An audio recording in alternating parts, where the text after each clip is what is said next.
நான் இன்றைக்கி எங்கே வந்திருக்கேன் அப்படின்னா, நேபாளில் பக்லுங்கிற ஒரு இடத்துக்கு வந்திருக்கேன். இங்கே வந்து ஸ்ரீராமோட கோயில் இருக்குது.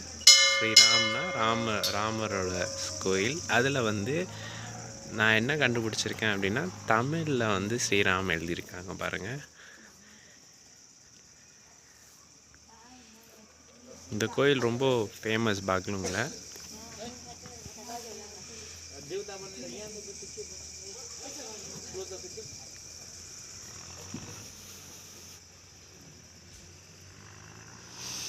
இந்த வியூ பாயிண்ட் கோயிலேருந்து உங்களுக்கு எல்லாமே அந்த மலை பகுதியில் இருக்கிற வீடுங்களெல்லாம் நீங்கள் பார்க்கலாம்.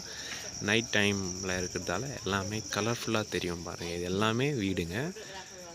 ஸோ பார்க்குறதுக்கே ரொம்ப டிஃப்ரெண்ட்டாக இருக்குது. இன்றைக்கி பௌர்ணமி, அதனால் வந்து ஃபுல் மூன் டே இருக்குது.